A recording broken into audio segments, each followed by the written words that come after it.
Salut les pirates, je vous kiffe, je vous kiffe. Bruno Marshall, mental coach à Montpellier, capitaine des pirates. Vous êtes mes héros parce que c'est cette team qui fait bouger le monde. C'est grâce à cette team, ces pirates, vous êtes des pirates, vous êtes une communauté de pirates. Vous écrivez sous les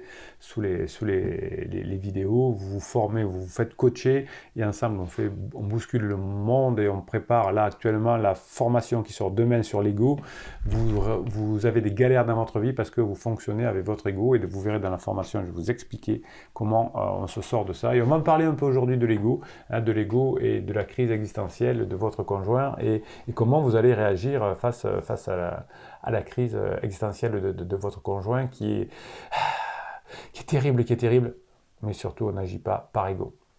L'ego, c'est une dictature dans votre cerveau. Ouais. Quand vous êtes en lune de miel, l'ego, vous passez au-dessus, ça va, vous n'avez pas de discernement. Si votre conjoint est en crise, il a certainement un pansement. Eh bien, là, avec lui, ça va très bien, avec elle, ça va très bien, c'est merveilleux, etc. Et puis, effectivement, quand la crise existentielle va se terminer, et quand aussi la lune de miel va se terminer, d'ailleurs, se termine souvent la crise existentielle, Urgo, ça dégage. Ouais, l'Urgo et ego, ça revient. Quand on a fini sa lune de miel, effectivement, l'ego revient parce que l'ego ne connaît pas l'amour. Hein, l'ego sait comment il doit revenir en vie.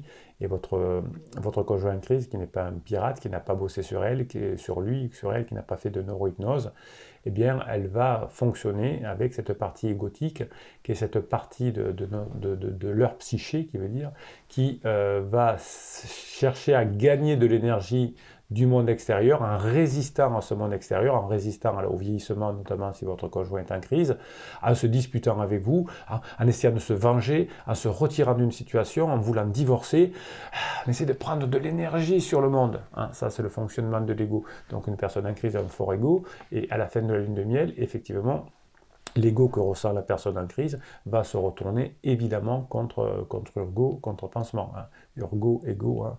Vous savez que les pirates sur cette chaîne appellent le pansement Urgo parce que ça se décolle au bout d'un moment quand on n'en a plus besoin. Donc l'ego de votre conjoint en crise, mais si vous réagissez vous-même avec votre ego, vous ferez la même chose. L'ego, c'était déjà expliqué par Freud à l'époque, même les psychanalystes que j'aime pas particulièrement, monsieur, je vous kiffe les personnes. Vous savez que sur cette communauté, cette team, je refuse qu'on dise du mal de personne. On peut critiquer des idées quand on ne les partage pas, quand on les argumente. Hein. Je ne suis pas d'accord avec le silence radio, avec le suis-moi, je te suis pour récupérer son conjoint, parce que ce n'est valable qu'en période d'ego, hein, c'est-à-dire dans la lune de miel. Donc, ok, ça c'est de l'ego, hein, le silence radio, etc. Donc, je ne suis pas d'accord, j'ai le droit de le dire, mais je ne veux pas que vous me critiquiez les personnes. Hein. Attention. Pas de coach critiquer, on ne dit pas de non ici. On peut ne pas être d'accord avec des idées, c'est tout. Parce qu'on est une communauté bienveillante et positive. Donc l'ego va faire partir des personnalités en crise, notamment parce qu'elles vont traiter le monde extérieur comme différent du jeu. Non, le jeu. Hein. Je vous ai fait des vidéos là-dessus qui est paru hier, qui est paru lundi. Donc l'ego, c'est la partie consciente de votre conjoint en crise qui veut avoir le contrôle, hein, qui veut être libre sur la vie, qui veut décider, qui veut avoir un plan.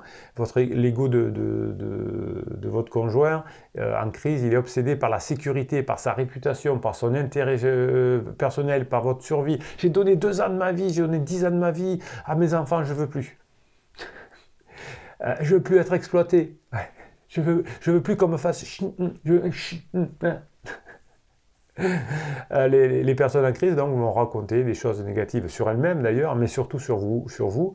Et une personne en crise va vouloir se dégager de son ego ou va vouloir agir avec son ego en critiquant beaucoup. Donc quand l'ego règne chez votre conjoint en crise,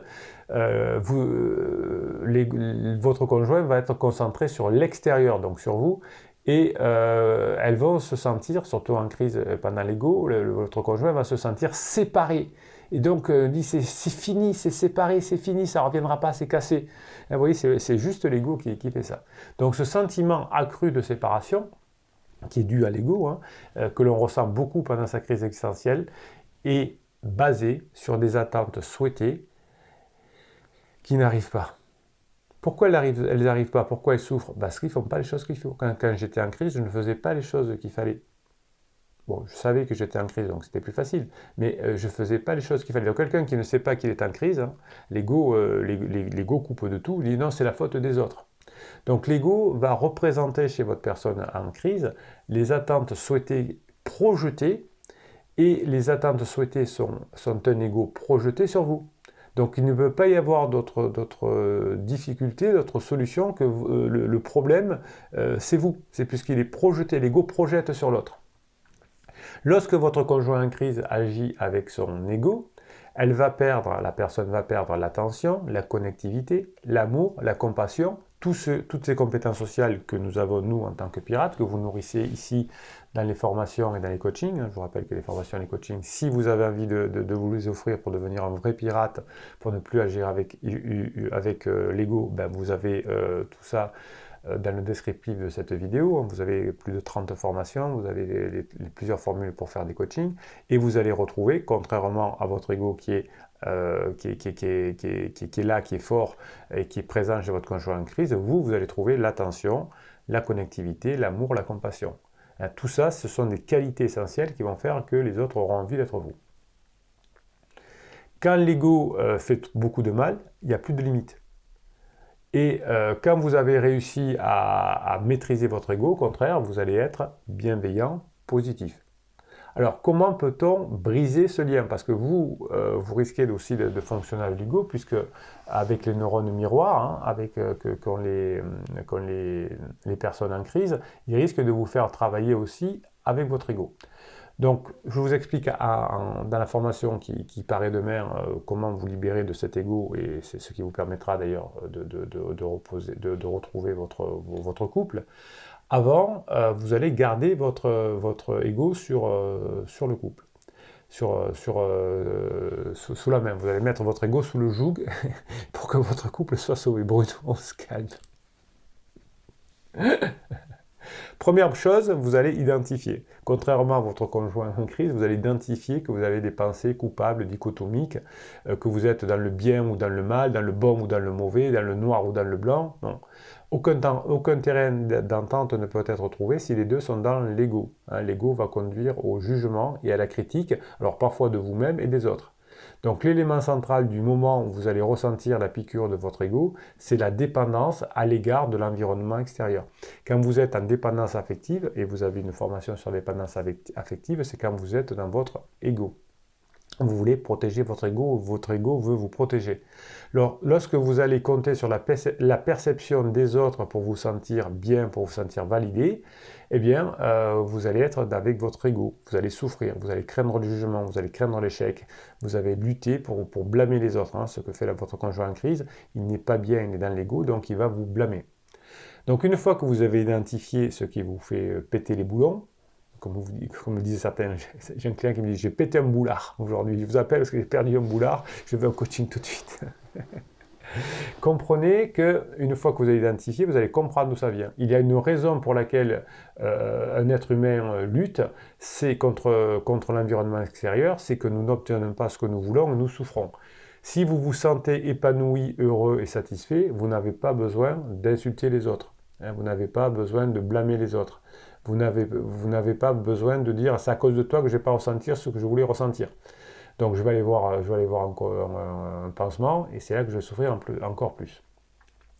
Par exemple, vous n'allez pas vous soucier beaucoup des opinions des autres si vous êtes déjà profondément connecté avec vos valeurs. Si vous sortez d'une séance de neurohypnose, vous savez, la neurohypnose, c'est des fichiers que je vous offre dans chacune des formations. C'est une musique, c'est des ondes binaurales qui calment votre cerveau et c'est des messages subliminaux qui rentrent dans votre tête. Quand vous avez fini votre séance d'hypnose, vous n'êtes pas dans l'ego. Et donc, vous n'avez pas besoin de vous sentir incomplet. Au contraire, vous vous sentez complet, vous vous sentez bien.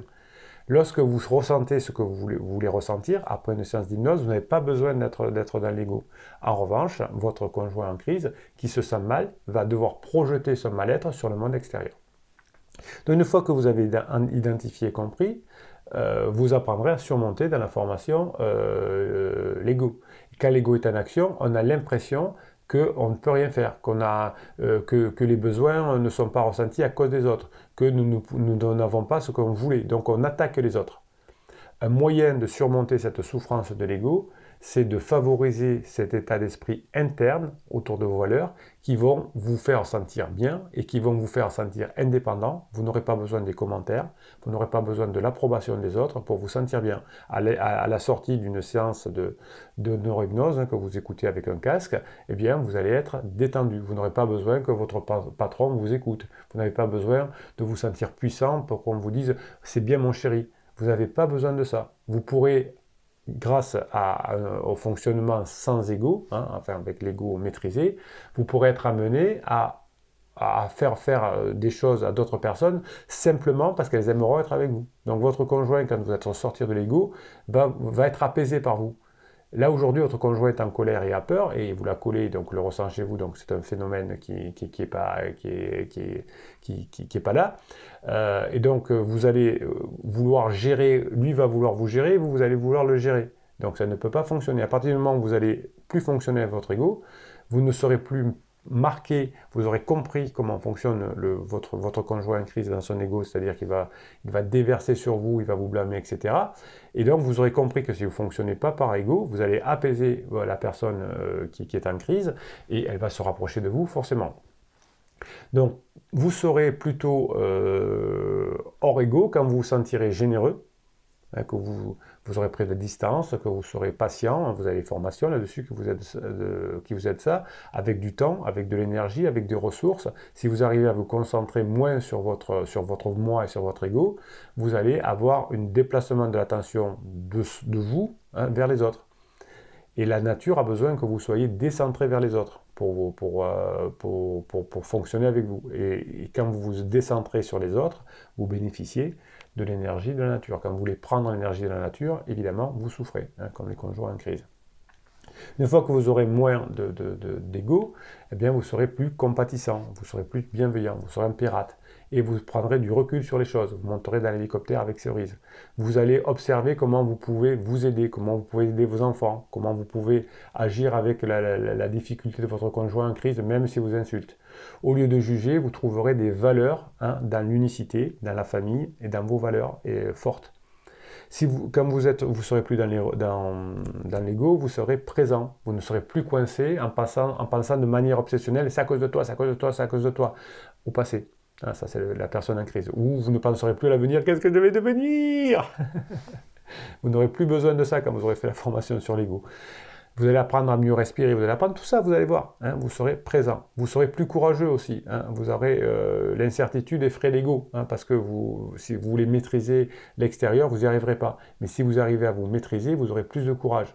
Il y a plein de formules, il y a plein d'outils, il y a plein de choses. Vous allez les découvrir dans la formation de demain. Vous allez apprendre à recadrer vos pensées. Vous allez vous apprendre à être reconnaissant par rapport à un état de gratitude, d'appréciation, de beauté de la vie. Et c'est ça qui va affaiblir votre ego. C'est ça qui va vous permettre d'être vous. C'est ça qui va vous permettre de reconquérir votre conjoint. C'est ça qui va vous permettre d'être un pirate. C'est ça qui va vous permettre d'être heureux. Ce qui vous permet d'être heureux, c'est aussi de lire les mèmes que vous lisez, que vous m'envoyez sur mon réseau WhatsApp et que je vous mets sur le canal Telegram. Le canal Telegram, c'est l'application Telegram, vous tapez Bruno Marchal et je peux vous poster plein de trucs que vous recevez ou que vous allez voir. Et ça vous remonte le moral, ça vous rebooste.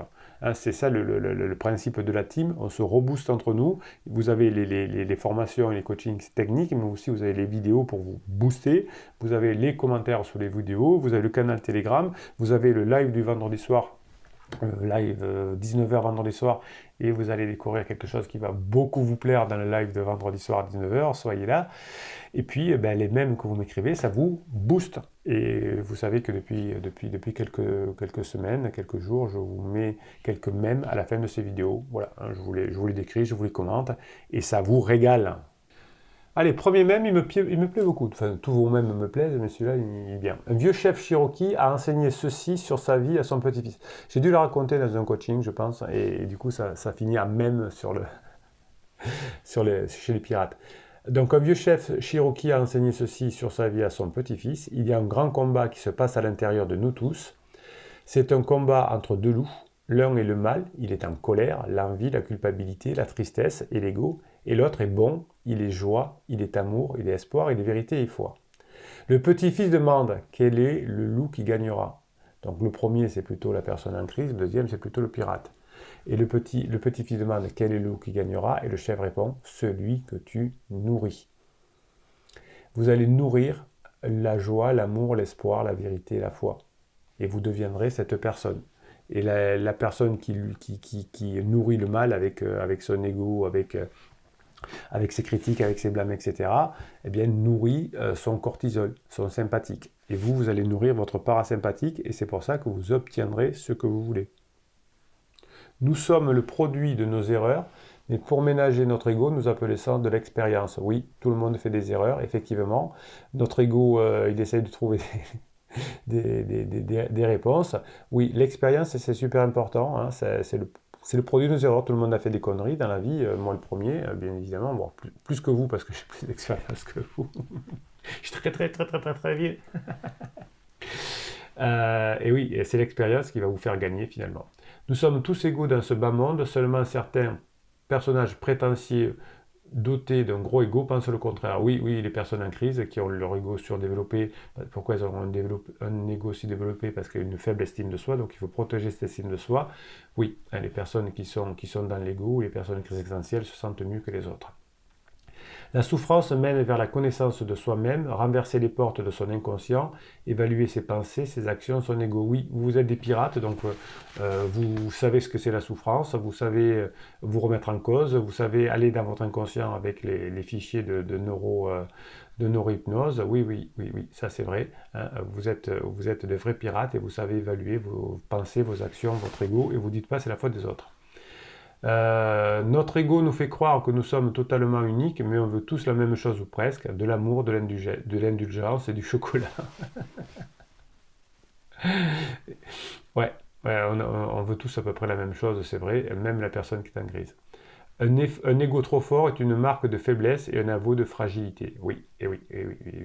La personne qui dit je sais tout, je sais que je ne reviendrai pas, je connais l'avenir, c'est à cause de toi, je suis toujours dans le passé, etc.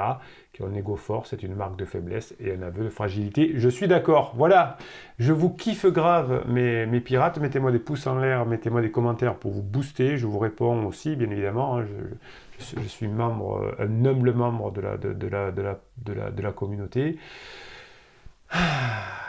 Vous êtes mes héros parce que vous faites bouger le monde grâce à vos actions, vos formations, vos coachings. Vous regardez les vidéos, vous regardez les lives.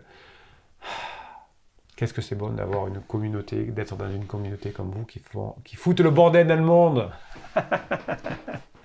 Et vous remettez l'église au centre du village. Allez, vous allez récupérer votre couple, vous allez réussir vos objectifs parce que vous savez maintenant maîtriser votre ego. Vous serez bien sûr mieux demain après la formation. Bruno Marchal, il vous kiffe et il vous dit à très bientôt.